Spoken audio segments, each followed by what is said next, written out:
21শে জুলাই ভারতীয় জনতা যুব মোর্চা ডাকা উত্তরকন্যা চলো অভিযান ঘিরে শিলিগুড়িতে শুরু হয়েছে রাজনৈতিক বিতর্ক এবং প্রশাসনিক জটিলতা। নিউ লাইফ ফার্টিলিটি সেন্টার আধুনিক চিকিৎসা ও বিশেষজ্ঞদের সহায়তায় আপনার স্বপ্ন পূরণ করতে প্রস্তুত। নতুন জীবনের স্বপ্ন সত্যি করতে আজই যোগাযোগ করুন। নতুন জীবনের সূচনা এখানেই।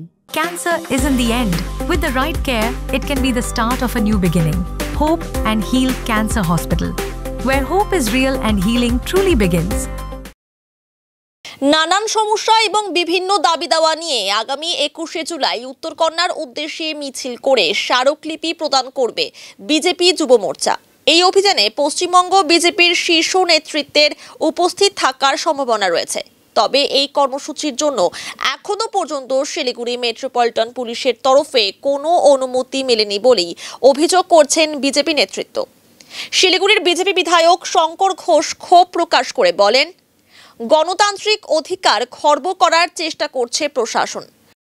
বলি 21শে জুলাই উত্তরকন্যা চলো ভারতীয় জনতা যুব মোর্চার ডাকে সেটা হবে। কন্যা সুরক্ষার দাবিতে ইতিমধ্যে বিরোধী দলনেতা যুব মোর্চার সম্মানীয় সভাপতি ডক্টর ইন্দ্রনীল খার উপস্থিতিতে কসবায় এই অভিযানের ডাক দিয়েছে। এটা আমাদের কাছে অত্যন্ত স্বাভাবিক ঘটনা পশ্চিমবঙ্গে যে এখানে কোনো বিরোধী দলের কর্মসূচি ভারতীয় জনতা পার্টি যখনই গ্রহণ করেছে, সামান্যতম কর্মসূচি হলেও সেই কর্মসূচিতে অনুমতি বাতিল করে দেওয়া হয়। দুর্ভাগ্যের বশত হচ্ছে যে পুলিশের বড় অফিসাররা তাদের মেরুদণ্ড তারা জমা দিয়ে রেখেছেন কালীঘাট কিংবা ক্যামাক স্ট্রিটে। ফলে তারা অনুমতি দেন তৃণমূলের দুষ্কৃতীদেরকে রাজ্য জুড়ে দাপিয়ে বেড়াতে, কিন্তু বিরোধীদের প্রতিবাদ করবার অনুমতি নেই। কসবাতে যা আমরা দেখলাম, হাওড়ার নরসিংহ দত্ত কলেজে আমরা যা দেখলাম, আরজি করে আমরা যা দেখলাম, তো এইগুলো তো সব বলতে হবে যে পুলিশের প্রত্যক্ষ পরোক্ষ মদতে হয়েছে। ফলে দুষ্কৃতীদের তাদের দুষ্কর্ম করবার অনুমতি এই রাজ্যে পুলিশ দেয়, কিন্তু বিরোধীদের কণ্ঠস্বর, প্রতিবাদের কণ্ঠস্বর যখন নারীর সুরক্ষা হোক, দুর্নীতির বিরুদ্ধে হোক, সেই তাকে দাবানোর চেষ্টা পুলিশ যেভাবে করছে, এটা মনে হয় সর্বকালীন লজ্জার রেকর্ড আমাদের রাজ্যের পুলিশ, কলকাতার পুলিশ তারা তৈরি করেছে। এই প্রসঙ্গে শিলিগুড়ির মেয়র গৌতম দেব বলেন, 21শে জুলাই তৃণমূল কংগ্রেস বহু বছর ধরে শহীদ দিবস পালন করে আসছে।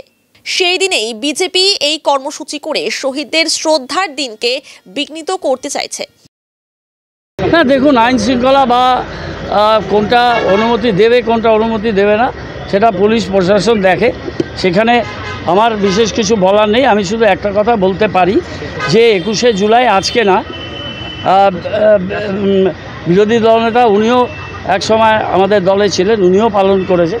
21শে জুলাই আমরা পালন করি 93 সালে যে ঘটনা ঘটেছিল, তারপরে পরবর্তীকালে প্রায় 26-27 বছর ধরে এই দিনটি পালিত হয় এবং সমস্ত জায়গায় এই প্রোগ্রামটা যেমন আমাদের কলকাতাতে পালিত হয় স্প্যাড লিস্টে, সাথে সাথে কিন্তু আমাদের জেলায় জেলাতেও প্রত্যেকটা ক্ষেত্রে রাস্তায় আমরা থাকি, জেলাতে থাকি, ব্লকে থাকি, মহকুমায় থাকি, আমরা থাকি।